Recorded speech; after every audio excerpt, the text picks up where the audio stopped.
Riprendiamo i nostri lavori con l'intervento di Miriam Pilutti-Namer, che attualmente è all'Istituto Italiano per gli Studi Storici di Napoli, l'Istituto Croce, e ha lavorato molto sui problemi della salvaguardia dei lavori anche sulla realtà veneziana ottocentesca, e ci parlerà di Giacomo Boni, Costruzione del mito e storia. Prego.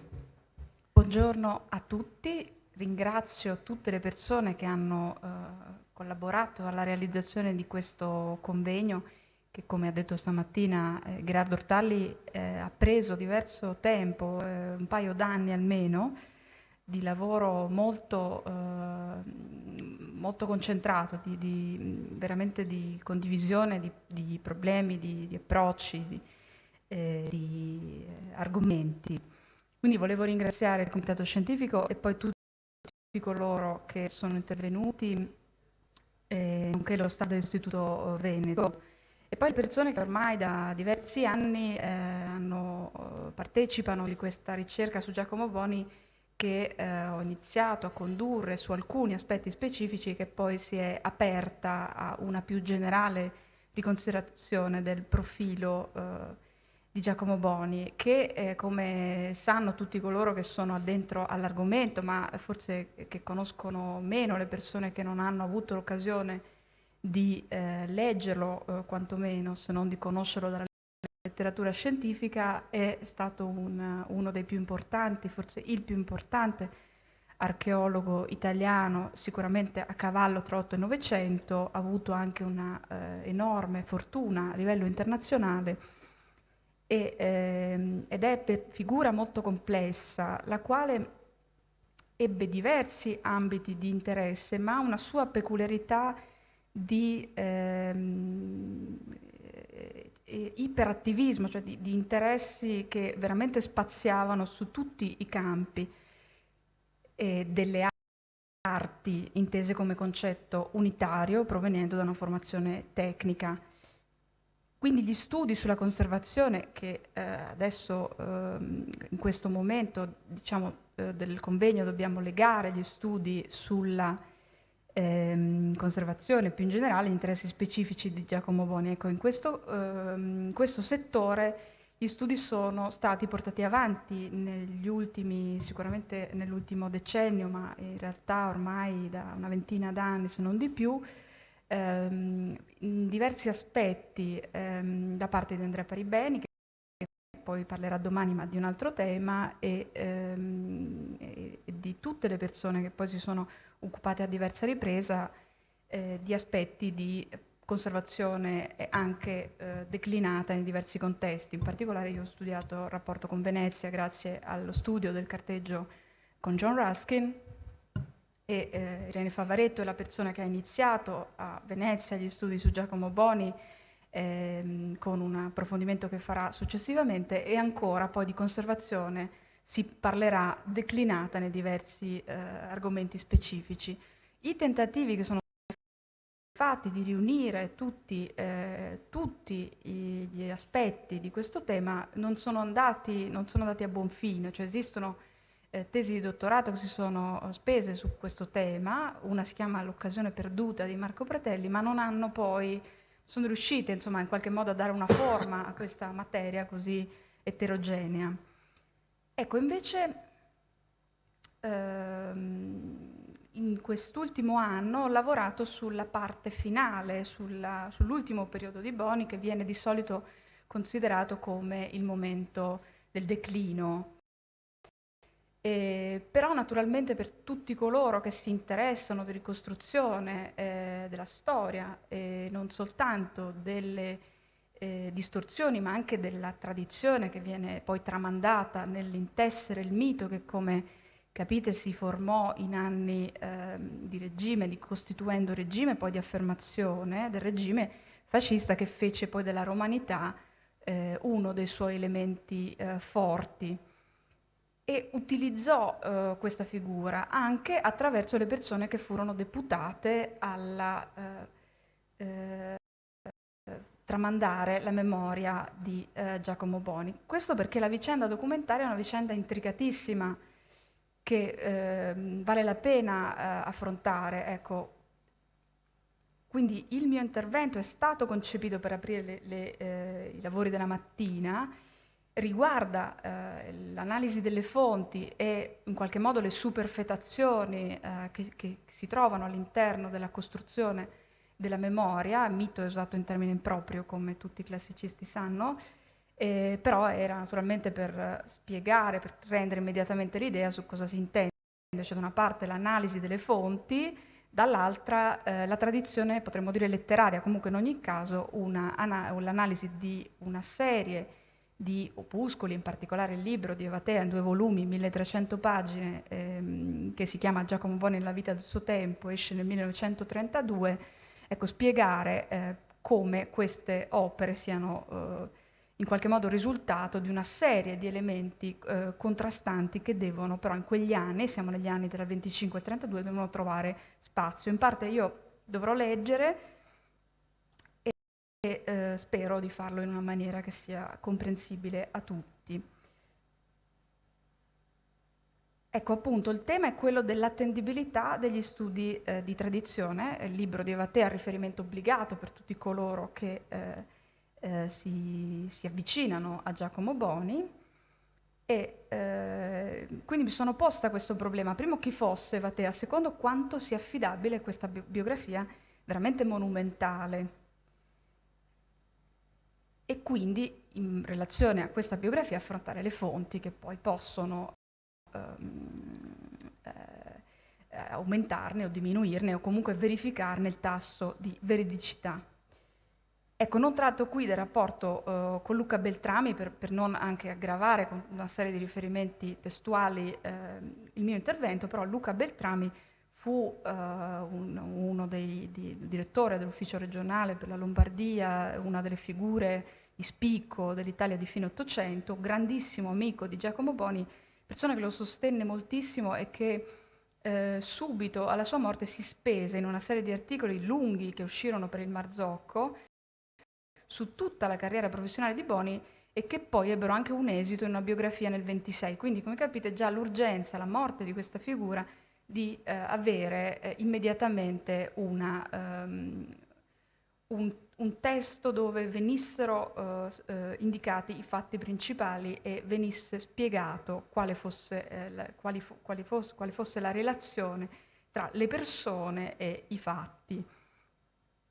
Evatea al contempo stava lavorando alla sua biografia, quindi già il fatto che la morte di questo grande archeologo, due persone si immediatamente incaricarono di difenderne, ma comunque di stabilire una linea interpretativa della sua memoria, è già un fatto piuttosto caratteristico, sicuramente non comune e senz'altro inedito, non noto nella storia dell'archeologia. Ecco, quindi dell'argomento di affrontare insomma, il tema della biografia di Evatea è un tema che non è così scontato, ma io credo che se ne sentisse la necessità. E si affronta adesso per fornire anzitutto un inquadramento più generale sul contesto degli anni 20 e 30 in cui veramente c'è questa progressiva costruzione della memoria, in qualche modo tutela della figura di Giacomo Boni, un tentativo di tutela più propriamente, e poi anche più specificatamente per arrivare a capire di chi stiamo parlando, chi è Giacomo Boni. Ecco, darò anche delle sommarie indicazioni cronologiche semplicemente utili per i lavori come si svolgeranno ancora. Dunque, perché sono arrivata a questo argomento? Io ho una formazione di archeologo e credo però che sia arrivato il momento di studiare l'archeologia soprattutto come disciplina storica, quindi di darle una profondità, una sua anche dignità all'interno della storia culturale più propriamente, anche da parte degli archeologi, cosa non scontata, che non sia schiacciata sul presente o sul sito specifico, ma che si allarghi poi ai contesti e all'intreccio tra tutte le arti. E questo è un intreccio molto stretto nel periodo postunitario e che resisté almeno fino alla messa a regime della riforma gentile della scuola, cui Boni fu estremamente ostile, come dimostra un'ampia documentazione che esiste presso la Fondazione Gentile a Roma.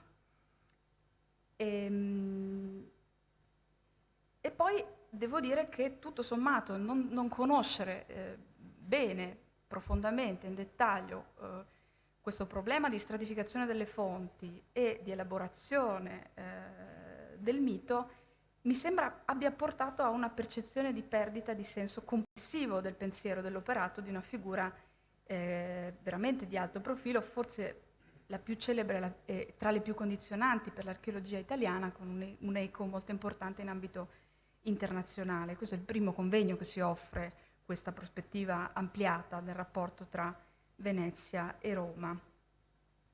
E come l'ultimo motivo evidente è quello di entrare nel progetto per i beni culturali italiani, che era un progetto che nella mente di Giacomo Boni, nonostante il suo pensiero asistematico, era un progetto molto chiaro ed era un progetto che veniva prima del progetto per l'archeologia, questo anche poco noto.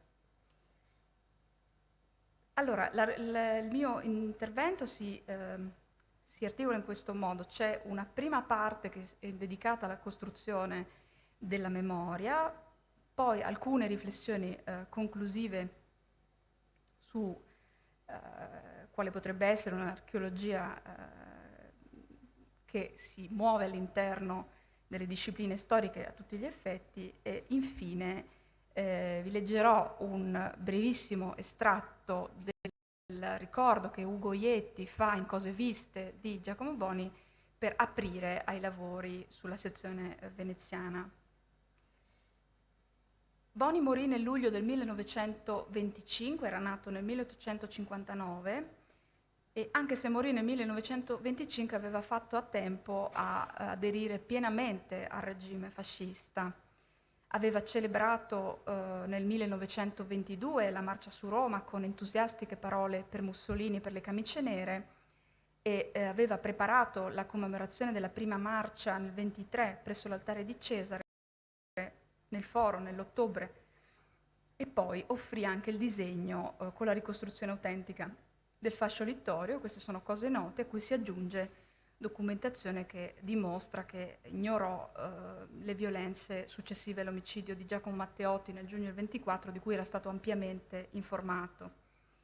Fu suo braccio destro anche Roberto Paribeni, che poi fu incardinato all'Università Cattolica di Milano, e così anche Eva Tea fu incardinata lì, e Eva Tea è stata assistente personale di Giacomo Boni, lei come moltissimi altri, però la persona che poi ebbe l'incarico testamentario di pubblicare quel che Boni a un certo punto decise che non avrebbe pubblicato mai, cioè gli scavi condotti presso il Foro di Roma. Anche Eva Tea era stata e fu per tutta la sua carriera protetta dal padre Gemelli e fece ampiamente parte della fondazione del progetto per l'Università Cattolica, ed è moltissimo il materiale che si conserva ancora presso l'Università Cattolica ed è interessantissimo vedere nei carteggi con il padre Gemelli, tra Eva Tea e il padre Gemelli, quali fossero gli ambiti di intervento e quale fosse l'immensa bontà di questo progetto. Negli anni 20 Boni era già malato da tempo. Questo è ampiamente noto, aveva avuto il primo ictus nel 1916 e poi il secondo lo stroncò nel 1925. Questi anni coincidono anche con la frequentazione assidua di Eva Tea, che era stata per un periodo molto breve in realtà sua assistente personale al foro, e videro questi anni, al di là del problema specifico, cioè dell'argomento specifico del rapporto tra i due, videro anche il decorso della Prima Guerra Mondiale e il difficile dopoguerra, nonché il tentativo dei governi Nitti, il primo e il secondo. Ed è in questo periodo, tra il primo e il secondo governo Nitti, nel 1920, che vi fu anche un tentativo di far interrompere a Boni la propria attività febbrile sulla stampa. Sono anni in cui Boni si dedica a tutt'altro che non sia l'archeologia, a problemi di ordine sociale, e nel 20 si era dedicato soprattutto a sostenere l'italianità delle isole della Dalmazia. E le fonti sono, diciamo, tutte concordi su questo, cioè che l'accusa che gli venne rivolta di complicità in procurato aborto, l'aborto fu di una ragazza che era la figlia delle persone che lavoravano, che l'aiutavano insomma nella gestione della casa e del giardino al Palatino, e la fonte che mi pare più autorevole su questo è un poemetto di Luca Beltrami in francese, che esce subito nel 22 e fa parte già di quel progetto di difesa della memoria di Boni da parte di Luca Beltrami, e in questo poemetto insomma si ricostruisce questa vicenda all'interno del contesto politico e dice che viene risolto con un pestaggio dell'accusatore da parte delle camicie nere, quindi le accuse vengono ritirate e Boni viene prosciolto. Potrebbe essere vero se pensiamo che poi nel 23 Boni, successivamente alla fine del processo, cioè subito alla fine del processo, viene nominato senatore, ed è anche il momento in cui, per sopraggiunti limiti di età, Boni ha l'autorizzazione a rimanere sul Palatino e quindi continua a vivere lì, complice, stando a Evatea, un telegramma di Gabriele D'Annunzio a Mussolini. Tea conobbe da vicino e frequentò Boni tra il 16 e il 25, furono anni molto intensi ma non paragonabili ai decenni precedenti, perché Boni in quegli anni sentì sue, come vi ho già detto, cause di ordine sociale, cui rispondeva soprattutto con una sua abituale, sempre continua ricerca di soluzioni pratiche e un continuo fiorire di nuove idee. Furono anni di declino sicuramente, di lucidità compromessa, che però coincisero con anni cruciali per la storia d'Italia ed Europa. Evidentemente in lui divenne preponderante una vena di malinconia, di rimpianto, un fondo di disillusione e di stanchezza che resero l'isolamento del Palatino una voragine incolmabile di solitudine. Ecco, vi partecipavano lì diverse persone, alcune delle quali più o meno legate al costituito regime fascista, pronte ad approfittare di un uomo isolato e molto malvoluto per farne una icona strumentale al mito della romanità. Ma quale fu l'apporto che vi diede in concreto Boni? Boni fu un sostenitore strenua, tenace della razza italica, progenie dei Romani, e in questo intendendo il ritorno a costumi morigerati, sobri, improntati a uno stile di vita rurale. Non fu un sostenitore di Roma imperiale, anzi la sua sensibilità, il suo intuito erano del tutto rivolti verso la Roma dei re e la Roma repubblicana. E poi si rese, diciamo, insostituibile al Foro e soprattutto al Palatino, continuando per decenni a non riconoscere che le proprie intuizioni erano prive di un vero e proprio fondamento di studi classici. Questa è una delle ragioni per cui non pubblicò i suoi lavori. Aveva infatti moltissimi assistenti, ma su tutto diede la precedenza alla propria notorietà, al proprio genio, e naturalmente è una questione anche di responsabilità. Giacomo Boni è responsabile anche di 100-150 operai di un progetto a cui rispondeva direttamente al ministro. Creò quindi un vuoto dopo di sé, un vuoto che pagò carissimo, perché il suo pensiero discontinuo venne manipolato, distorto, piegato ad altri usi, non solo nella politica di regime, ma anche dalle persone che poi, gli archeologi che poi si rifacevano a lui e continuarono i suoi lavori, tra cui Giulio Quirino Gignoli, che fu il primo archeologo a scrivere una commemorazione. A consacrare Boni al fascismo fu anche Evatea. Evatea è stata un'intellettuale di primo piano, oggi è completamente sconosciuta, una donna colta, inquieta, molto complessa, molto ambiziosa. Conobbe Boni nel 15, quando era già professoressa di liceo, aveva una trentina d'anni, un curriculum di tutto rispetto, si era laureata a Padova sulla storia religiosa di Candia, quindi sulla Venezia d'oltremare, e Venezia coloniale, e poi aveva studiato con Adolfo Venturi a Roma, conseguendo il perfezionamento in storia dell'arte, e stava proseguendo anche nel conseguimento del perfezionamento in archeologia. Nella biografia che scrisse di Boni, la biografia del 1932, realizzata tra il 1925 e appunto il 1932, ne parla come di una persona che la rendeva inquieta, di persona che l'aveva fatta vacillare e ne aveva rivelate le fragilità. Rimase con lui negli anni 16 e 17, poi divenne ispettrice a Ravenna, dove si trasferì. E nel 17 il 17 è anche l'anno in cui si converte dall'ebraismo al cattolicesimo. E naturalmente si può spiegare con facilità in anni piuttosto difficili l'enfasi che Tea in questa biografia mette nella costruzione di un processo di, potremmo dire, di cristianizzazione sia di Boni che di se stessa, soprattutto nel secondo volume, che è piuttosto faticoso, stucchevole, chiunque l'abbia letto lo conosce bene, e naturalmente per Boni senz'altro non vero. Ecco, nonostante questo, credo che questa biografia si debba considerare un capolavoro narrativo che concede poco o nulla al mestiere dello storico, ma che senz'altro ha a che vedere con la nascita del romanzo moderno alla fine dell'Ottocento e la tecnica narrativa del flusso di coscienza, the stream of consciousness. Te scrive infatti un'opera corale dove l'eroe è Boni, ma sono personaggi tutti coloro che erano legati a lui, e anche lei è personaggio, in una vera e propria narrazione contestuale che è rivolta soprattutto alla ricostruzione di un'epoca che lei considerava finita, ed è quel nella vita del suo tempo che si riferisce, è già indicato nel titolo. È un testo che scorre per 1300 pagine, fitto di citazioni da lettere, anche tradotte da articoli di giornali, da ricordo personali, naturalmente non c'è neanche una nota. Nella sua ricca e vasta produzione, Tea ha scritto soltanto questo libro in questo modo. Poi tornò a scrivere di Boni nel dopoguerra, a partire dal 1950, ma non tornò più al contesto. Eppure il suo compito era proprio quello, da testamento, di procedere alla pubblicazione degli scritti di Boni sul foro. Era anche il motivo, dice lei stessa, per cui i due avevano iniziato a frequentarsi nel 1915.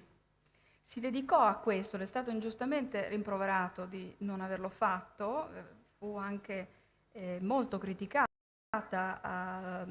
sulla stampa, però ci si dedicò con immensa fatica e a pari sfortuna. I piombi pronti per la stampa andarono distrutti in un bombardamento in Cattolica e lei dovette ripiegare su un'edizione in fascicoli nella rivista Archivi.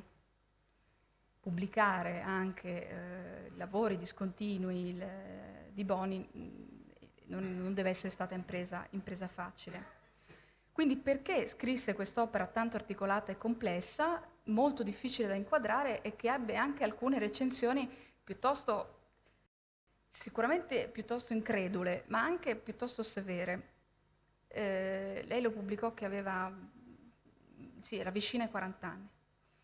Lo scrisse per legittimare l'operato, il pensiero di Boni e per legittimare se stessa, e poi per studiare la lunga parte della carriera di Boni che le era sconosciuta.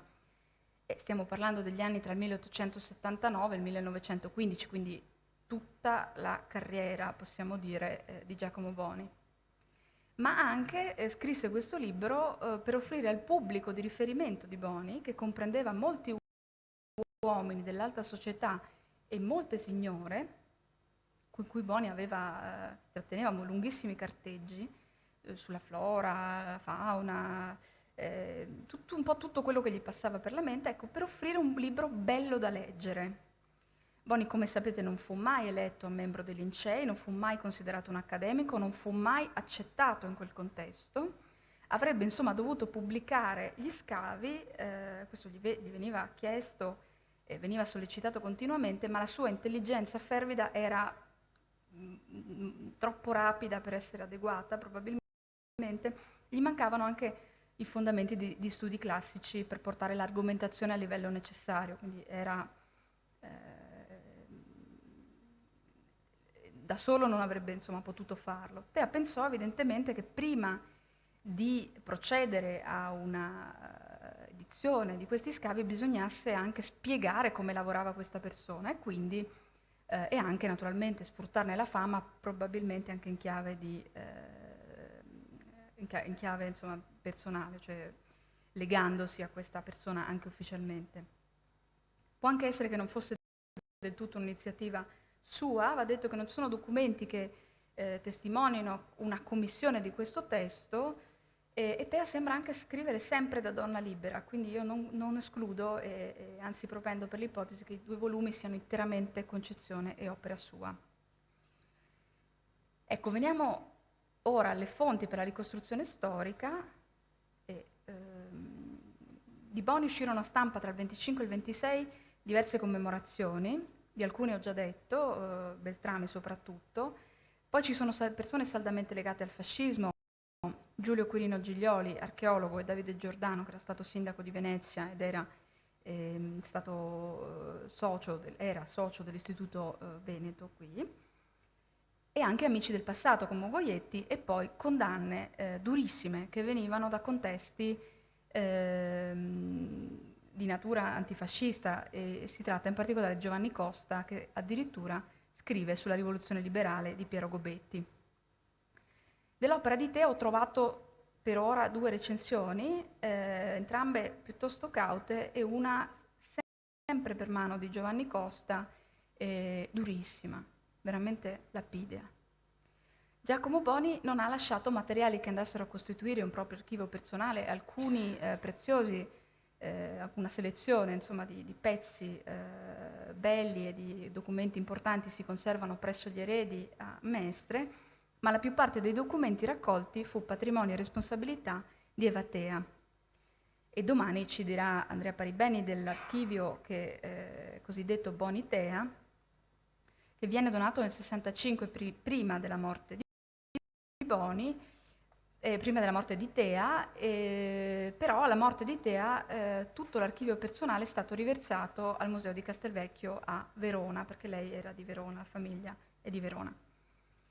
Il materiale conservato e tramandato da Tea presenta problemi di inquadramento, si tratta di fatto di una selezione personale quando non interpretazione della studiosa stessa, e credo che la biografia dovrebbe essere utilizzata come lettura e non come strumento per la ricostruzione storica, per evitare ulteriori distorsioni di un testo che è già risultato di manipolazione di porzioni importanti di verità.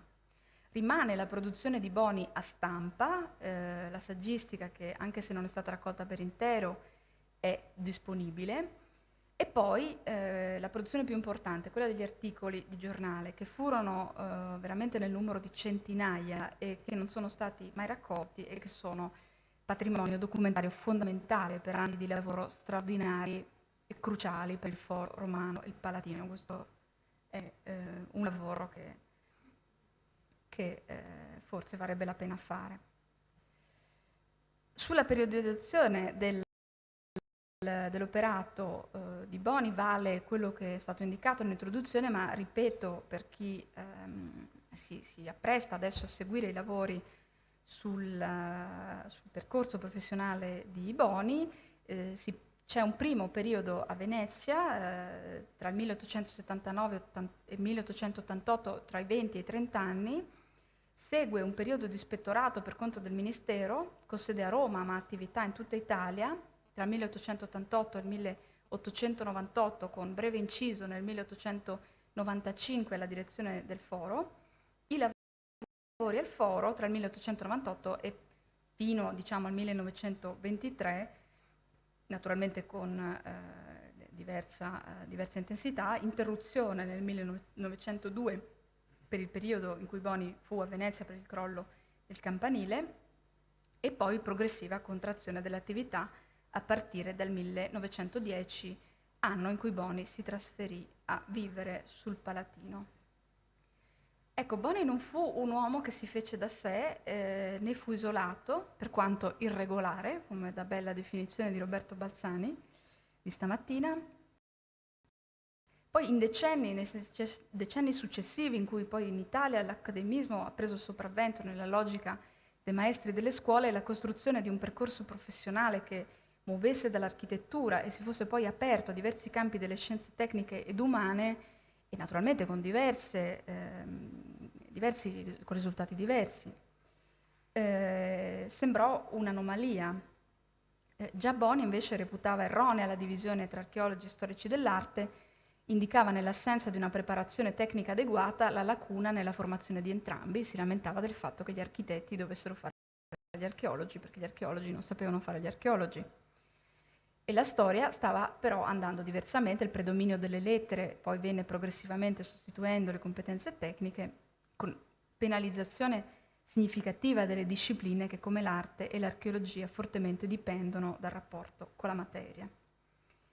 Ecco, la specificità della formazione di architetto di Boni, la sensibilità per gli alzati acquisiti a Venezia, dove sempre a un alzato corrispondono stratificazioni murarie e fondazioni complesse, peraltro spesso visibili nella seconda metà dell'Ottocento grazie a cantieri di restauro o ai progetti di, chiamiamolo, ammodernamento della città, faceva sì che Boni avesse molta dimestichezza con la lettura delle diverse fasi, quindi diciamo con lo scorrere del tempo sugli edifici soprattutto, e l'intelligenza di saper riconoscere diverse mani al lavoro in diverse epoche. Era stato anche operaio di cantiere edile, aveva iniziato come trasportatore di materiali a 14 anni.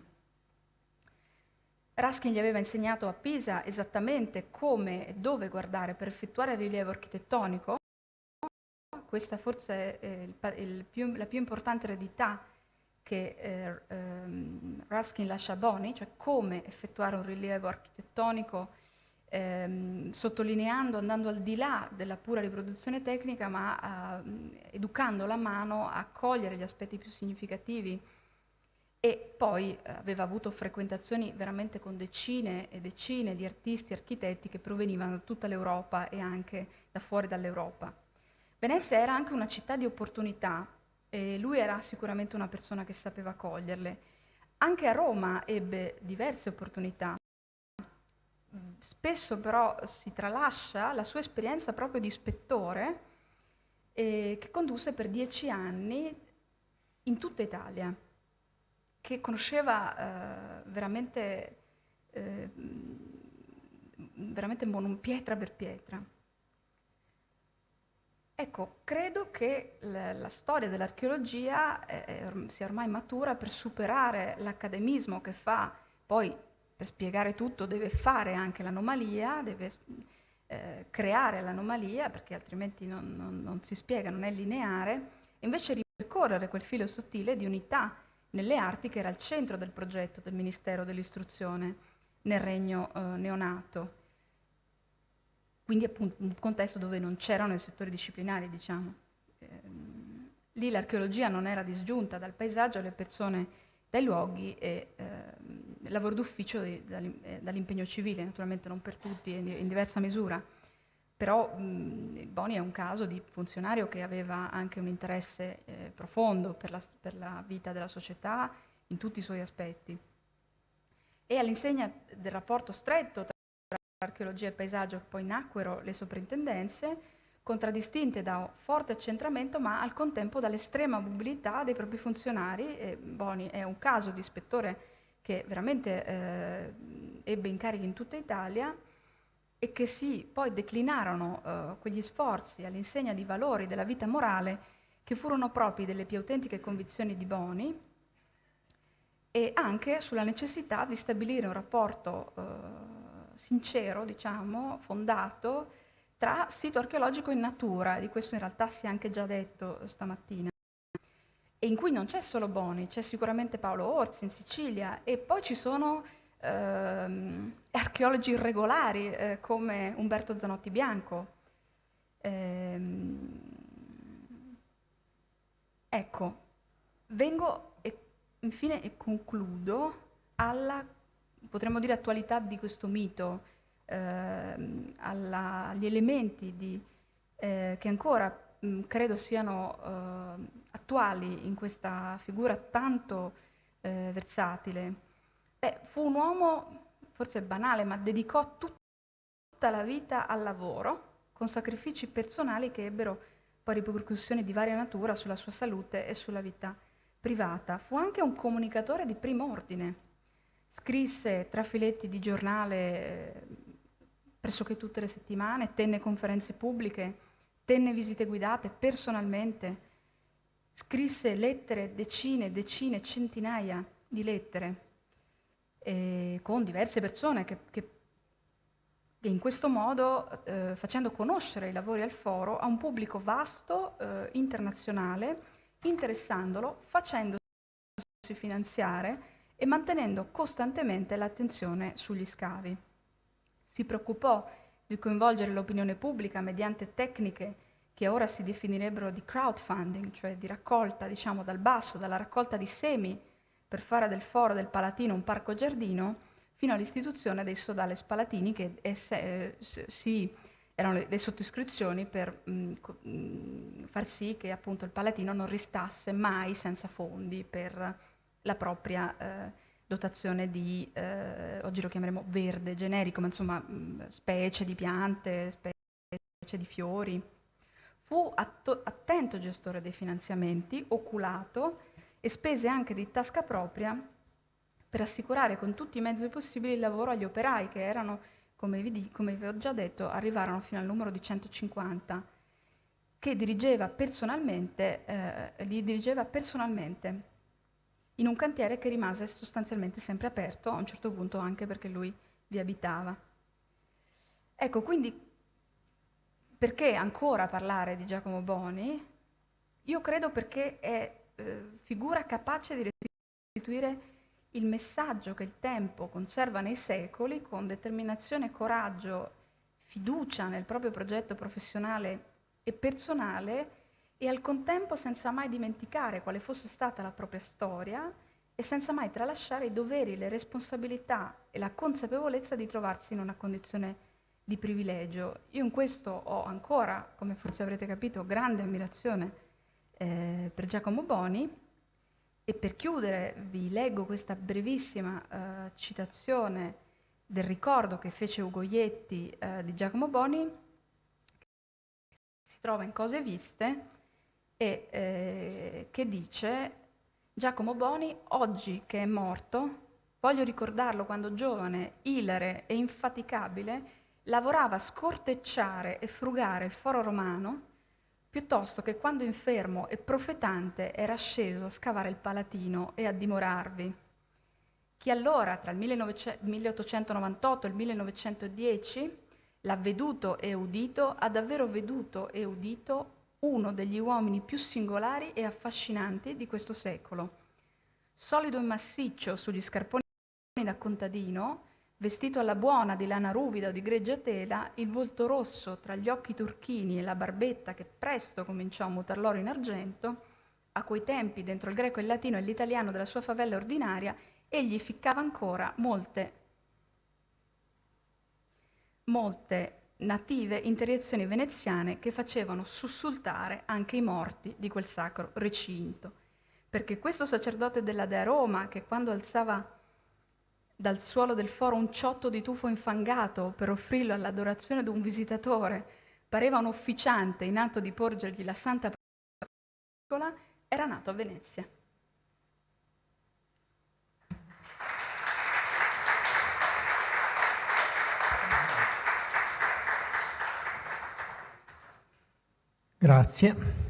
Grazie anche per questo contributo. Ora diamo la parola al collega Carlo Franco, cui conosciamo e riconosciamo gli studi di storia degli studi classici, e ci parlerà della Venezia di Giacomo Boni, temi locali e prospettive nazionali. Grazie. Giacomo Boni fu uno studioso atipico, nel quale convivevano aspetti contraddittori che la critica ha variamente individuato.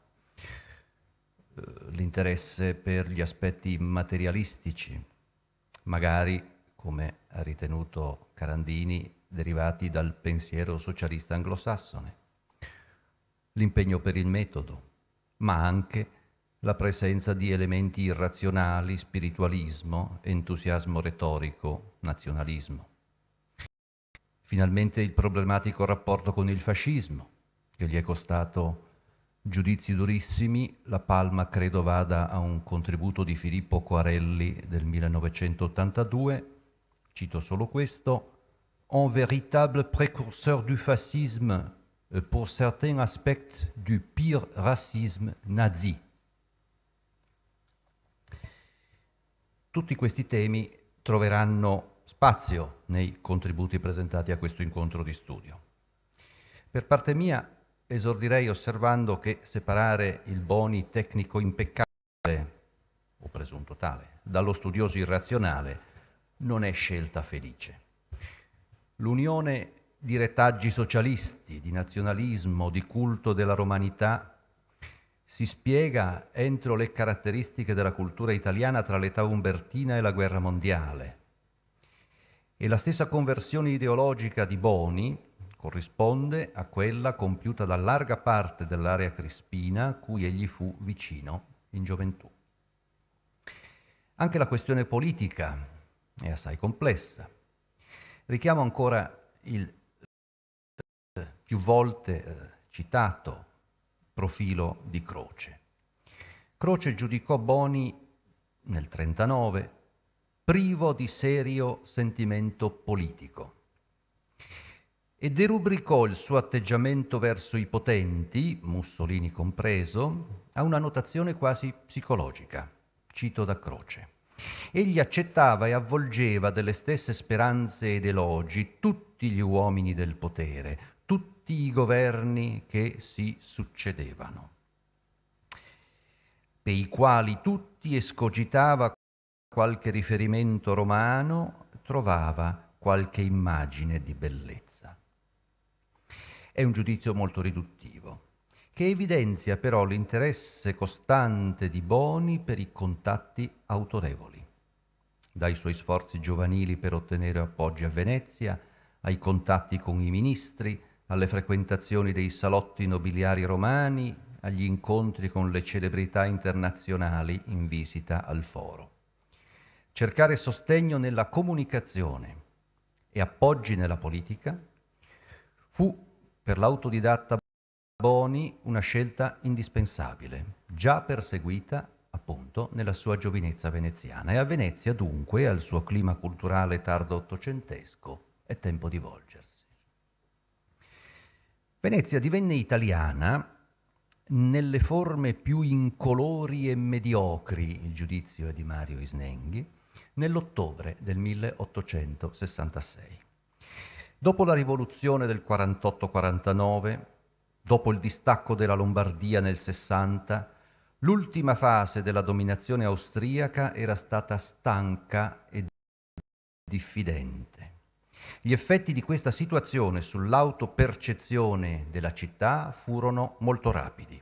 È sufficiente confrontare il quadro vivo e promettente di Venezia, presentato nella monumentale opera offerta agli scienziati italiani convenuti in città nel settembre 1847, Venezia e le sue lagune, confrontarla, dico, con il tono mogio della sintesi su Venezia e la sua provincia, compilata da Cesare Cantù per la grande illustrazione del Lombardo-Veneto nel 1858-59, un'opera che finì dopo che il Lombardo-Veneto non esisteva più, cose che capitano nell'editoria. Con la guerra del 66 la dominazione austriaca cadde senza far rumore. Passati gli entusiasmi iniziali, gli anni successivi all'annessione furono difficili, ma per altri motivi. Si acutizzava in città la crisi sociale e economica, smobilitavano importanti strutture economiche, come l'Arsenale, entrava in crisi il porto per la concorrenza di Trieste. La città era marginalizzata di fatto nel Regno d'Italia e cercò dunque a fatica di ridefinire un proprio ruolo. Sul piano politico era dominata ancora da circoli aristocratici. Principi e nobili l'amministrarono quasi ininterrottamente fin oltre la Prima Guerra Mondiale. Il blocco dirigente era molto chiuso. Un nuovo ceto borghese, tuttavia, di professionisti, di avvocati, medici e imprenditori si affacciava sempre più attivamente all'orizzonte pubblico. I problemi sociali sollecitarono alcune figure più lucide e alcune forze locali a cercare un rilancio della città e a percorrere nuove strade. Impianti industriali, infrastrutture legate al turismo comparvero nel panorama cittadino. Precaria però restava la situazione igienica, segnalata molto energicamente come grave dopo il 1870. I quartieri periferici e più poveri erano colpiti da frequenti epidemie di colera. Ne derivò lo stimolo, o se preferite il pretesto, per azioni incisive secondo la prassi ottocentesca degli sventramenti e del risanamento. La Venezia di oggi è frutto, più di quanto comunemente non si ricordi, di questa fase storica ottocentesca. Con interventi attuati lungo tutto il secolo si incise fortemente sul tessuto urbano, interrimenti di vie, aperture di percorsi, avviarono per esempio la pedonalizzazione di un centro prima basato sugli spostamenti via acqua. Sorsero lotti di abitazioni popolari per alleggerire il sovraffollamento dei piani terreni e per rispondere alle mutate esigenze, comunque motivate, e in coerenza con progetti già avviati durante la dominazione francese e austriaca, si procedette anche a demolizioni di edifici in stato di degrado o fatiscenza. La lapide di Campo San Bartolomeo ricorda con un certo orgoglio che l'apertura del campo avvenne, cito, atterrate le antiche case.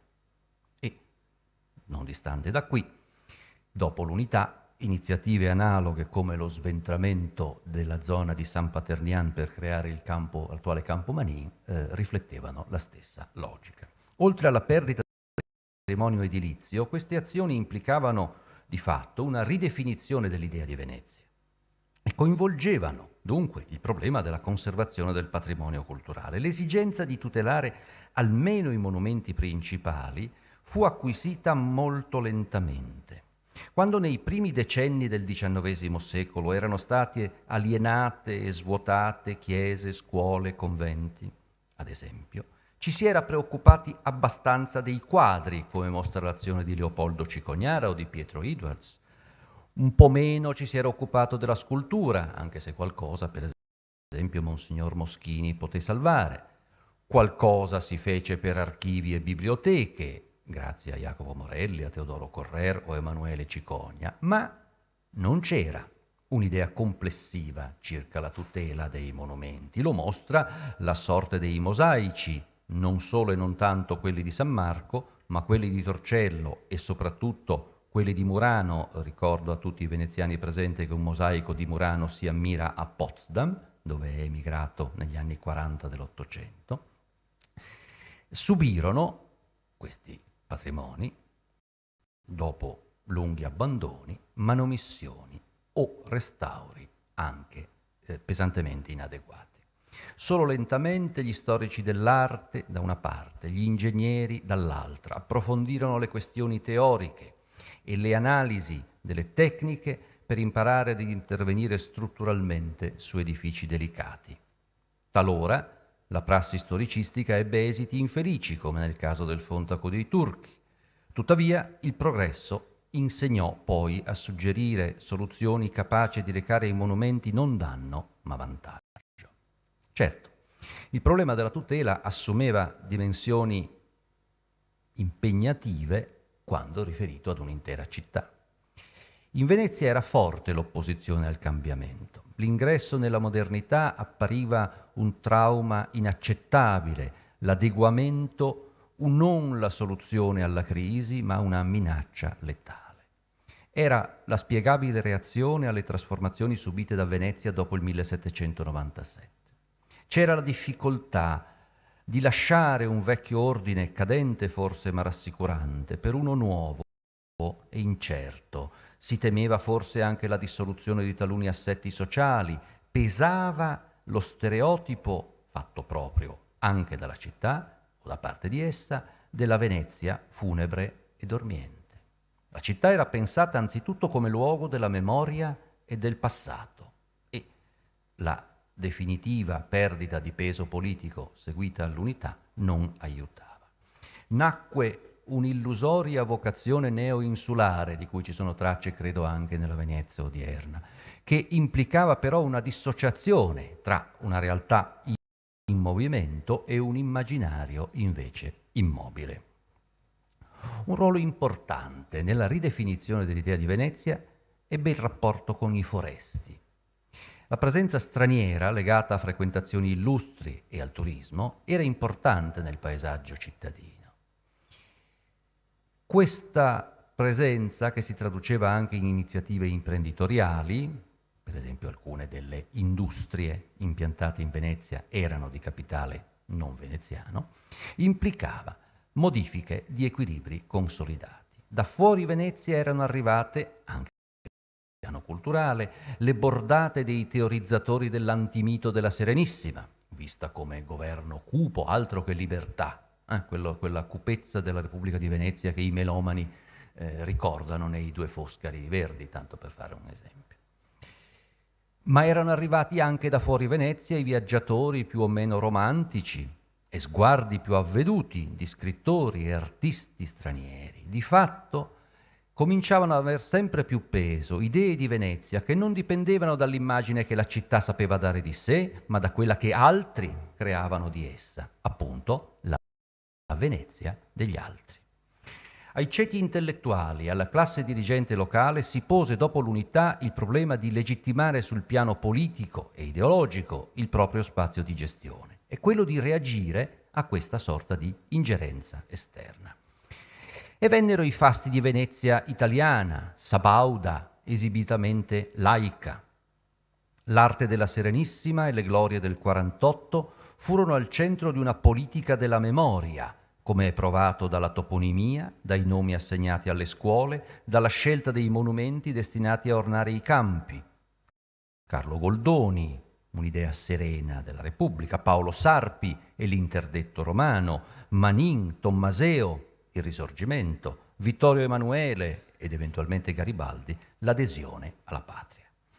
Questo volto nuovo di Venezia si affermò non senza difficoltà e polemiche.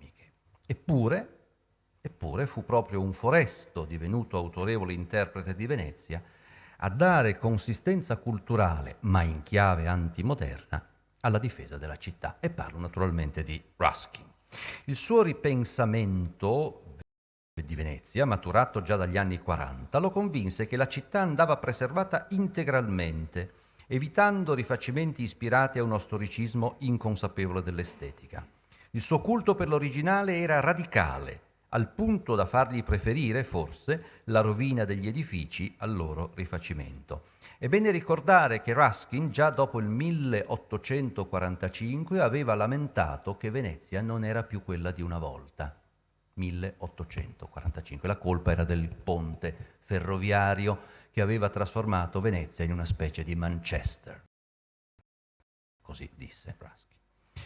Le campagne che egli promosse contro i vandalismi fecero sì che le sue istanze, pur con molte proteste, venissero recepite, ma in maniera parziale, con una scelta di compromesso e solo per le aree più notevoli, come San Marco. Lì né l'Italietta ambiziosa di diventare una potenza almeno regionale, né una Venezia orgogliosa di offrirsi ai turisti colti e magari danarosi potevano fare troppo magra figura.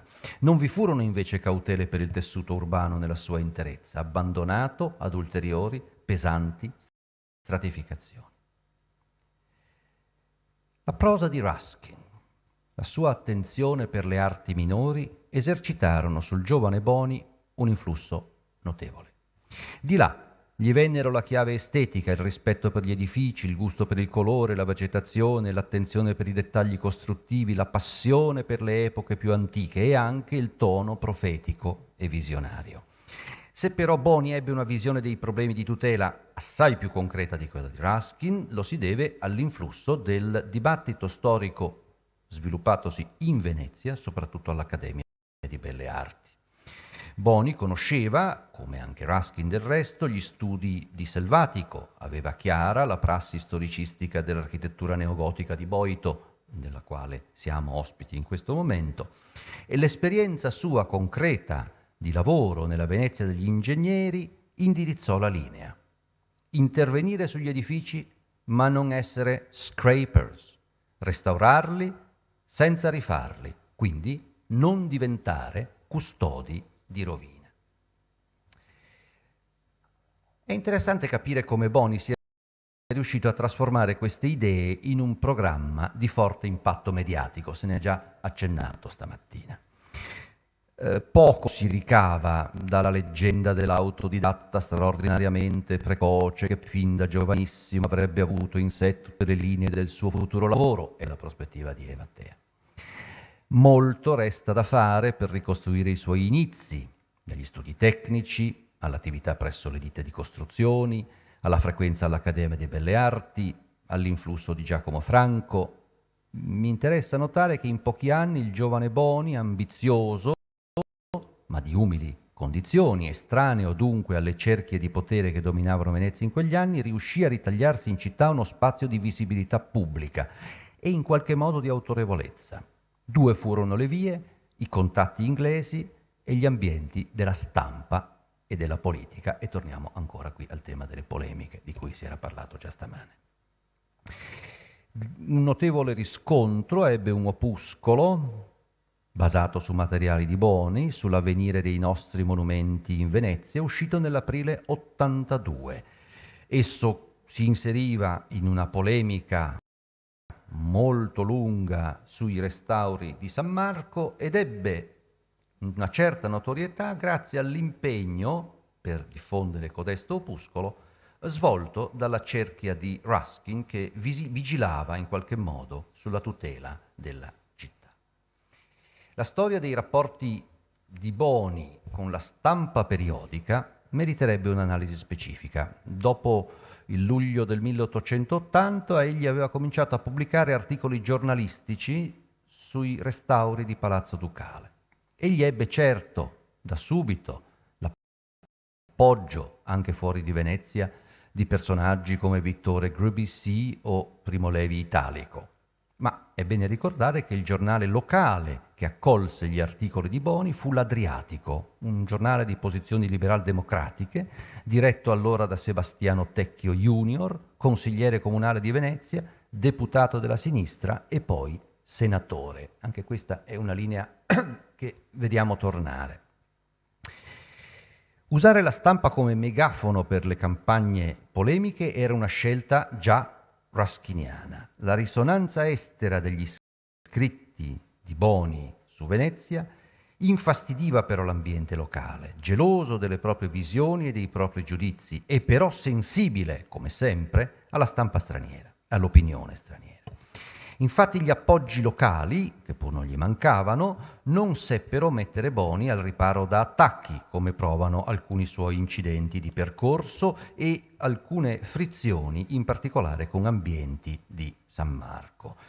A questo punto il suo successivo trasferimento a Roma, o come vogliamo chiamarlo, dovette essere visto con sollievo da parecchi, insofferenti verso un polemista giovane e ingombrante, avverso alla modernizzazione della città e al suo sfruttamento indiscriminato del patrimonio artistico. Per comprendere i modi in cui Boni si affermò nello spazio pubblico di Venezia, può essere utile anche fare riferimento al suo rapporto con le istituzioni culturali cittadine, quei luoghi dove i notabili della nuova classe legittimavano le proprie aspirazioni politiche e culturali. Comincerei molto rapidamente con l'Istituto Veneto, che ci ospita, la più autorevole tra le istituzioni cittadine. Boni non ne fu mai socio e tuttavia, come è già stato ricordato, l'istituto l'onorò alla morte con una fluviale commemorazione del vicepresidente Davide Giordano, commemorazione nella quale però sul riconoscimento del ruolo nazionale dell'archeologo prevalse una spinta di attualità politica.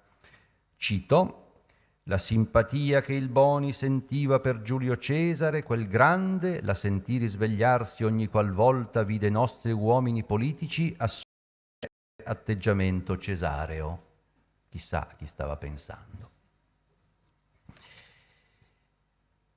Ma questo del discorso di Giordano ha più a che vedere con l'abuso postumo di Boni che con la sua attività a Venezia. Probabilmente nessuno tra gli uditori di quella commemorazione ricordava che l'Istituto Veneto aveva avuto anni prima qualche ruolo nella pratica veneziana dell'archeologia. E questo va ricordato perché il tema dell'antico rimase per tutto il XIX secolo, con poche eccezioni, marginale nella cultura veneziana. Le ragioni di questa distanza sono state già altrove delineate. Mi limiterò a ricordare che dopo la caduta della Repubblica e sotto le dominazioni stranieri, l'erudizione e la cultura nella ex dominante spingevano soprattutto allo studio della storia patria, non a quello degli studi classici né dell'archeologia. Nella Venezia ottocentesca l'interesse per il mondo classico era un residuo di una grande stagione del collezionismo aristocratico, ma le figure degli studiosi erano non abbastanza significative e poco più che locali la ricaduta dei loro scritti. Migliore curiosità suscitavano occasionali scavi urbani di strutture tardoantiche o medievali e, oltre a qualche intervento non ben documentato a Torcello, si possono ricordare le attività dell'ingegner Casoni, di cui altre volte ho detto, ma gli studi restarono episodici e le occasioni andavano a vuoto, e vengo qui all'Istituto Veneto. Febbraio-marzo 1867. Il medico e biologo Giandomenico Nardo riferisce all'Istituto Veneto circa uno scavo avvenuto presso la Basilica di San Marco, descrive la struttura del sottosuolo e i rinvenimenti effettuati. Auspica la creazione di una raccolta allo scopo di meglio illustrare il sottosuolo della Venezia, tanto in riguardo fisico quanto in riguardo archeologico. Proposta respinta dall'Istituto, soprattutto per parere di geografi dell'Università di Padova. Eppure quella idea avrebbe avuto un interesse perché lo scavo interpellava la componente scientifica geologica dell'Istituto e chiamava in causa la storia patria, che era un tema di attualità, ma l'istituzione e la città non erano evidentemente pronti. Dopo l'unità fu la volta, ancora presso l'Istituto Veneto, della iniziativa archeologica, ma uso la parola con qualche dubbio, del prefetto Torelli, che lanciò un progetto per lo sfruttamento del patrimonio archeologico che prevedeva di creare una società privata da finanziare con sottoscrizioni e con la vendita dei reperti rinvenuti. L'iniziativa non ebbe seguito, ma produsse una serie di profili archeologici accolti negli atti dell'Istituto Veneto, dove tuttora si leggono. Migliore riscontro alle proposte culturali era consentito dall'interesse per la storia patria, come ho detto. E qui vediamo Boni in rapporto con l'altra accademia veneziana, qui vicino, l'Ateneo Veneto, che grazie soprattutto ai corsi di storia veneta, era diventato un luogo di elaborazione e divulgazione di memoria identitaria di Venezia. Boni fu socio e vi trovò una tribuna di discreta visibilità, tenne conferenze, ancora tema di oggi, propose alle stampe qualche studio sulla rivista accademica, valorizzando il senso della lezione di Ruskin sulle mura di Bassano, per esempio. Più significativi i suoi contatti con la Deputazione di Storia Patria per le Venezie, la più giovane delle istituzioni culturali, 1873, volta a promuovere studi sulla storia delle regioni Veneta, Tridentina, Giulia e Adriatica. Qui l'erudizione locale si dedicava agli studi di storia per rivendicare, tra l'altro, la positività dell'esperienza repubblicana di Venezia. E lo faceva attraverso un intenso lavoro d'archivio che tuttora non è terminato. Dalla frequentazione delle biblioteche, ma soprattutto dell'archivio dei frari, Boni trasse materiali per alcuni suoi lavori e anche importanti conoscenze. L'appoggio dell'abate Fulin, animatore della Deputazione, fece in modo che egli divenisse socio fino al 1881 e l'Archivio Veneto, la rivista della Deputazione di Storia Patria, vide la pubblicazione di alcuni suoi lavori. Gli interessi di Boni in quel momento stavano all'incrocio tra Medioevo e archeologia, con uno specifico impegno per lo studio di strutture e materiali ed un impianto sostanzialmente positivistico, diremmo oggi, che era coerente con la prospettiva della deputazione. Il Medioevo, d'altra parte, era un tema caro alla cultura veneziana e caro anche a Ruskin, socio a sua volta della deputazione dal 1876. Il Medioevo condusse Boni verso l'archeologia, tema anch'esso discretamente presente nell'attività della deputazione in quegli anni. Ci fu, tra i suoi lavori ospitati nell'Archivio Veneto, una polemica, ancora una volta, circa alcuni materiali presunti preistorici rinvenuti a Torcello. Ci furono i saggi dedicati alle fondazioni del campanile di San Marco, alla cloaca di San Lio, l'importante scavo, finalmente, di Piazza San Marco, lavori che misero in evidenza Boni presso l'Ispettorato alle Antichità. Lavori che rivelano le sue doti logiche e razionali, ben lontane dalla figura successivamente teorizzata o mitizzata del rabdomante.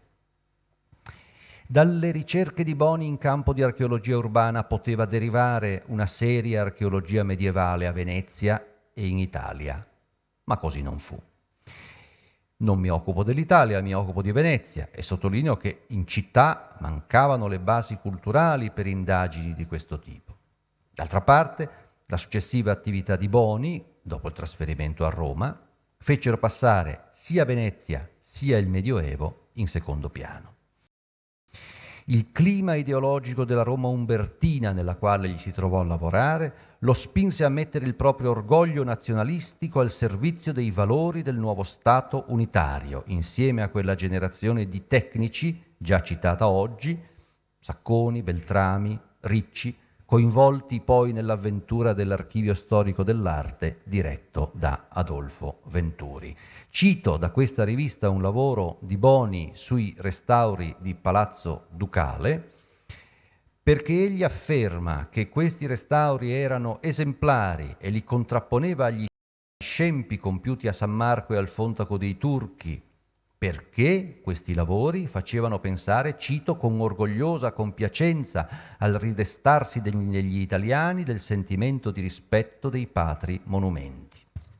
Questo impegno patriottico è uno degli elementi compensativi, a mio parere, della mancanza di legittimazione accademica di Boni, che lo sostenne nelle sue polemiche antigermaniche, questa linea antigermanica che dura fino alla Prima Guerra Mondiale. Ricordo, tra l'altro, a proposito, il sostegno a Boni di Romagnoli e una simpatica pagina di Minerva e lo Scimmione che parla proprio di Giacomo Boni. Nazionalismo dunque e fascismo come affermazione di identità. Nel Boni maturo l'eredità di Ruskin appare parziale, restano il tono sentimentale, il primitivismo anticlassico, ma non la radicalità conservatrice in tema di monumenti. Lo mostra l'estremo episodio veneziano di Boni, il campanile di San Marco. Quando Boni tornò a Venezia come commissario dell'Ufficio regionale per i monumenti del Veneto, fu la sua presenza, certo, nel 1902 funzionale all'efficienza dell'intervento, permise importanti scavi, ricerche, ebbe un esito di cui ancora la città profitta. Però l'operazione fu solo in apparenza ispirata al dov'era com'era. Si rimase ben lontani dai principi di Ruskin, seguendo i quali la sorte del campanile sarebbe stata analoga a quella della torre civica di Pavia, non più ricostruita dopo il crollo del 1989. La ricostruzione suscitò, come è noto, una narrazione mediatica efficacissima, rinnovata anche nel centenario nel 2012. Essa celava e cela il fatto che si era prodotto un falso e faceva trionfare e fa trionfare un concetto saldissimo di fedeltà e di venezianità, però era ancora la Venezia degli altri, raccontata come se fosse quella dei veneziani. Così è stato quasi sempre da allora in poi. Grazie.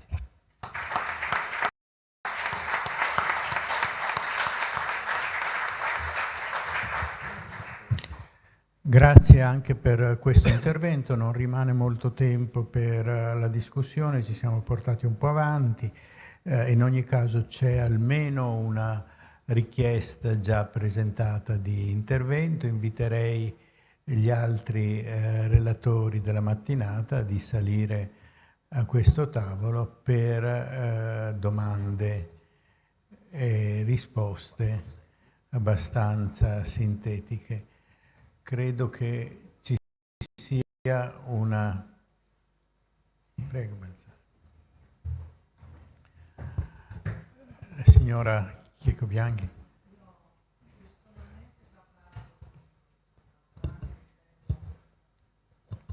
Ho fatto presente personalmente al professor Balzani quali erano... No, il professor Zanardi. Chiedo scusa. Quali erano le osservazioni che io facevo? Credo che meglio di me potrebbero intervenire le colleghe che ancora operano in soprintendenza, in particolare la dottoressa Fortini. Alla quale, chiamata in causa, diamo subito la parola.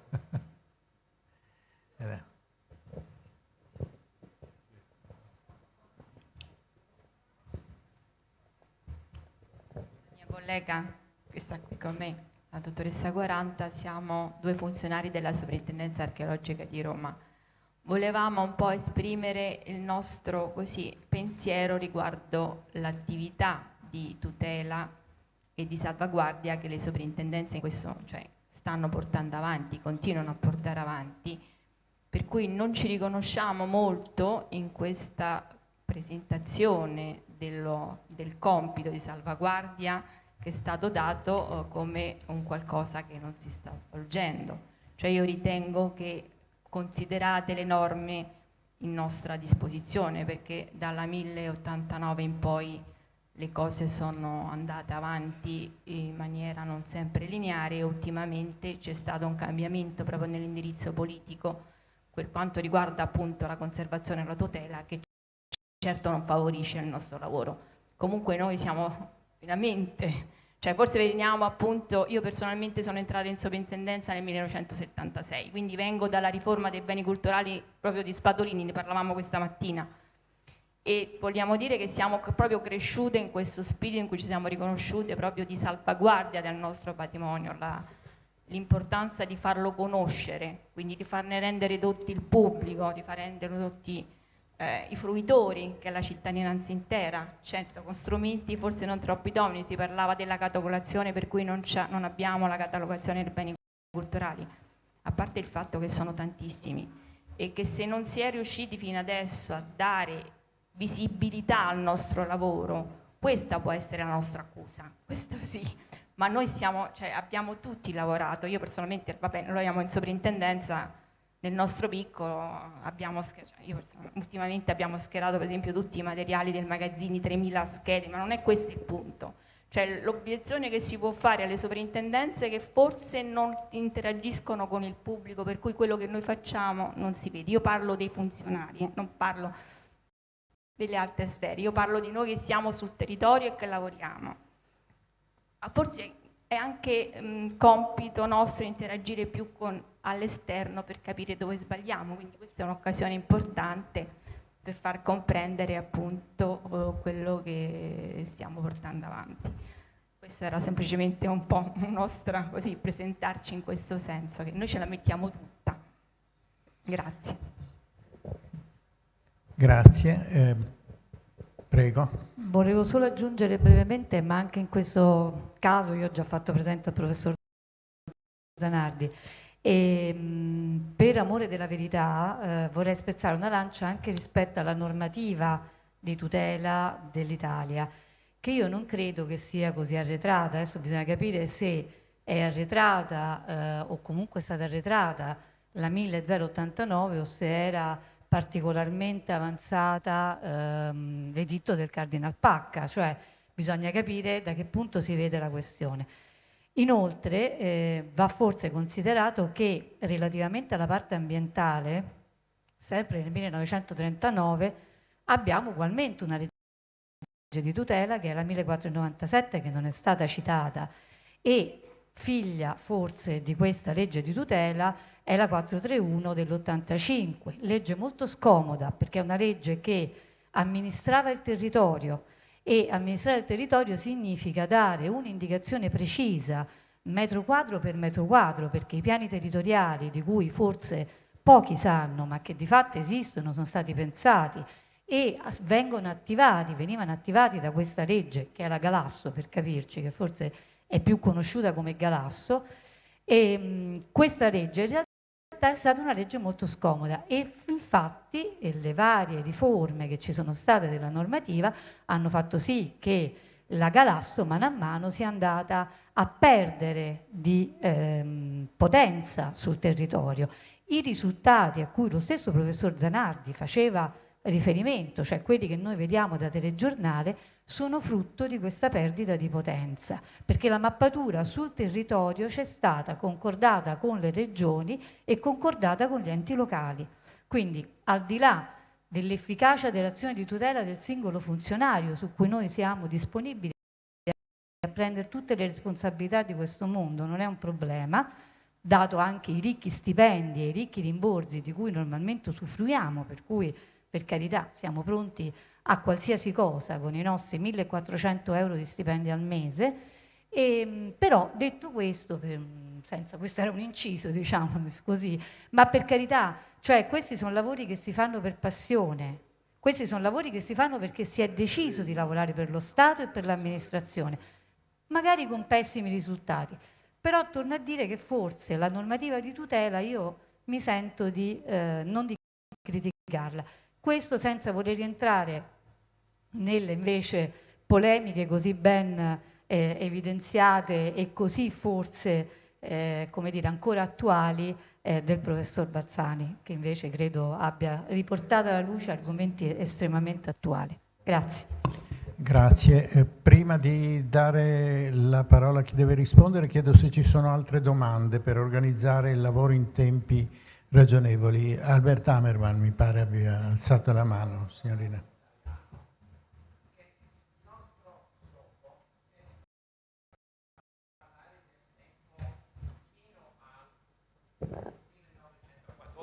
Microfono. E parliamo di Boni, non parliamo del nostro tempo, capisci? Di cosa succede, perché conosco che io ho lavorato per 20 anni con la soprintendenza di Roma e tentano e vogliono e fanno un lavoro serio, eccetera, eccetera. Poi anche ho lavorato per 12 anni qui con quelli dei monumenti a Palazzo Ducale, a livello nazionale.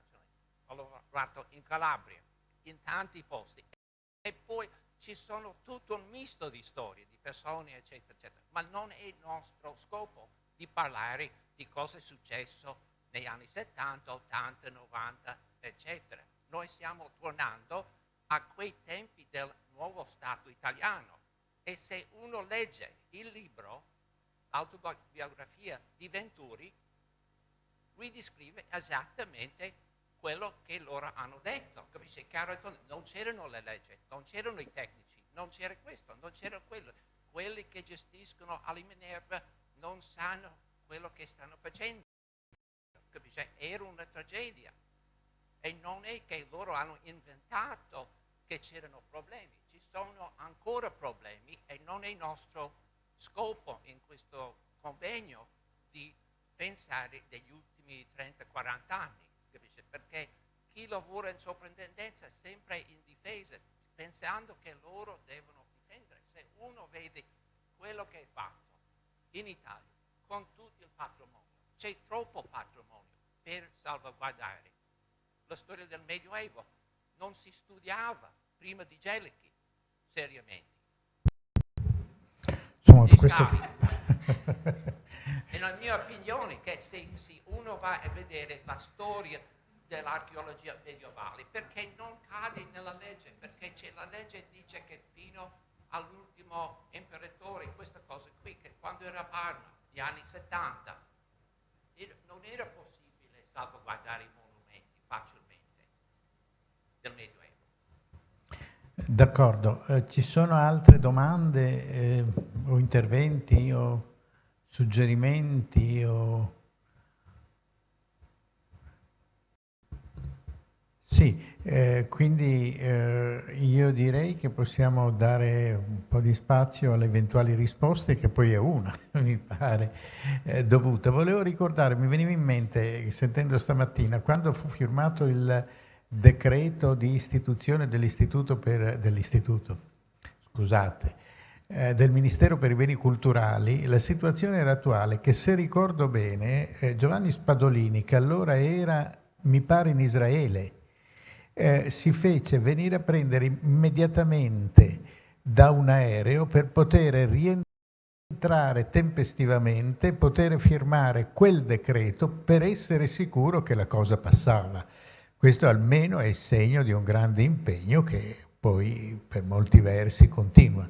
Dopodiché è vero, noi qua stiamo parlando di Boni e di quell'Italia tra la fase preunitaria e la fase unitaria dell'archeologia veneta e via dicendo, il che non esclude che si potrà fare in futuro, rispetto al passato, anche un incontro su questi temi che stanno emergendo con molto calore, che sono poi i temi che colpiscono di più la carne, perché sono i temi di oggi, e è un oggi che però ha una matrice abbastanza lontana. Allora qualche parola forse ancora da parte tua?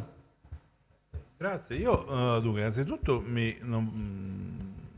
penso di essere stato per alcuni versi frainteso, nel senso che io non penso che i sovrintendenti, cioè che chi lavora in sovrintendenza sia un incapace o che non sia assolutamente, cioè qui possiamo recitare per l'ennesima volta Carlo Maria Cipolla e il suo Allegro ma non troppo, cioè la costante delle persone incapaci, eccetera. No? Ma quello che io dico è tutta un'altra cosa, cioè io dico che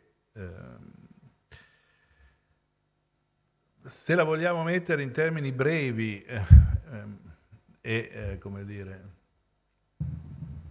e facilmente polemici, chiunque di noi se ne va dall'Isola Felice, che è Venezia, prende un'automobile e fa un giro in una qualsiasi delle periferie delle città italiane o in una zona qualsiasi dell'Italia e vede che ci sono dei problemi giganteschi e che le immonde periferie, la devastazione, l'aggressione, lo stupro del territorio italiano è stato effettuato in presenza di leggi che poi non saranno state osservate, tutto quello che ne avete voglia. Però il problema è un altro, farsi un'altra domanda, ma dice, tutto quello che è successo non è che è successo perché c'è un problema di arcaicità della legge, c'è un problema di errore nella legge.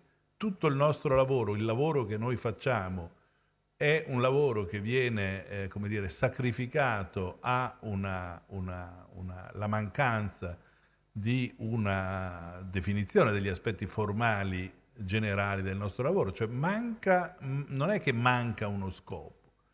Ecco, io penso che il problema sia un po' questo, cioè si è lavorato, si sta continuando a lavorare, no? In assenza di uno scopo di tutela chiaro, razionale e coerente e definito in partenza. Le ragioni, secondo me, le ha dette perfettamente Sabino Cassese in quella prima frase che vi ho messo nella mia relazione, cioè dicendo che c'è che le leggi in Italia, lui dice le leggi, non la legge di tutela, quindi non solo la legge di tutela, ma le leggi in genere sono andate avanti a singhiozzi e a sbalzi in una confusione, diciamo, fra le leggi antiche e le leggi nuove. Cioè questo è un paese sostanzialmente che sta arrivando adesso è ormai troppo tardi a una specie di chiamiamola così, di modernità. E quindi il problema è non difendere le proprie catene, come mi sembra che le colleghe di soprintendenza stiano facendo, ma cercando di fare in modo che, lavorando insieme, che il problema venga posto nei suoi giusti termini. Cioè, la conservazione del patrimonio artistico in rapporto all'ambiente è un problema smisurato, ha detto giustamente Ortali lo ha rilevato ed ha ragione perfettamente, insomma è un po' che quello che avevo detto io, è un problema smisurato, si tratta di milioni di manufatti, no? E si tratta di muoversi dentro a un problema smisurato che per poter essere affrontato e risolto ha bisogno di un grande lavoro comune, ma di un lavoro comune che tocca problemi di natura generale anche inaspettati, problemi giuridici, problemi tassonomici, c'è un geografo qui, eccolo, problemi di tutti i generi problemi. Ed è chiaro che è un'operazione che non impegna il ministro Franceschini o il ministro dei beni culturali di turno, ma impegnerebbe un governo, cioè si tratta di trovare qualcuno che ci dica che cosa se ne vuol fare dell'identità storica di un paese, che non è un quesito di minore momento. Che cosa se ne vuol fare e se il problema lo si vuol risolvere, ci sono i mezzi, ci sono le possibilità, c'è la possibilità di un lavoro comune da fare tutti insieme e lo si può risolvere. Se invece non lo si può risolvere, non si vuol risolvere, lo si dica, non si mettano delle persone in una condizione di difficoltà come sono le persone, le colleghe delle soprintendenze, che sono quello che è emerso dai loro due brevi interventi, non si metta in difficoltà me o non mi si costringa a me e a Balzani, che è più furbo di me, più scaltro, ha fatto dei progetti per il passato. Io cerco di fare dei progetti, nel senso che ha parlato di un altro tipo di tutela, però in filigrana quello che ha detto Balzani è assolutamente vero oggi. Insomma, voglio dire, noi qui abbiamo...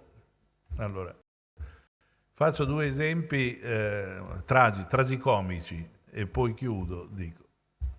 La Madonna della Palma è stata comperata per alcuni miliardi di vecchie lire dal Consiglio Superiore dei Beni Culturali, da Argan, da Brandi, da Gnudi, hanno comprato una crosta grottesca, no? Grande così, dicendo che era di Raffaello, per poter dare a Urbino finalmente un'opera sicura di Raffaello, facendo ridere tutta Europa. 3 anni fa è stato pagato 3.250.000 euro, l'ha comprato il Consiglio Superiore dei Beni Culturali, il crocifisso di Michelangelo, che è di Michelangelo come me, insomma. Voglio dire, qui ci sono dei problemi che sono grandi come dei casi, noi non possiamo far finta che non ci siano, ci sono e dobbiamo trovare un modo per risolverli. Io forse avrò tagliato con la spada la questione, però non ho altri strumenti, insomma. Siamo arrivati a un punto da cui non si può che uscire tagliandolo con la spada e dicendo le cose largamente come stanno, forse nel dettaglio, nel precisione. Insomma, io stesso, quando ho restaurato la colonna Traiana, sono arrivati quelli della Fondazione Ghetti. Voi sapete, chi è di Roma lo sa, che sotto la via dei Fori Imperiali c'è una specie di grande deposito di antichità romane, no? E sono arrivati quelli della Fondazione Ghetti a fare la quarta catalogazione di quella roba che c'era lì dentro, trovando pezzi rotti, pezzi che non c'erano più, di tutti i generi. Voglio dire. Sì, credo che in sostanza questo rapido scambio di opinioni certamente non convergenti, sia la prospettiva per un prossimo incontro che l'Istituto Veneto può pensare, in cui si entri nel merito specifico di quello che oggi non è il merito specifico. Comunque, grazie a tutti per essere intervenuti, ci vediamo alle 14:30 qui per la prosecuzione dei lavori avviati certamente in modo vivace. Grazie.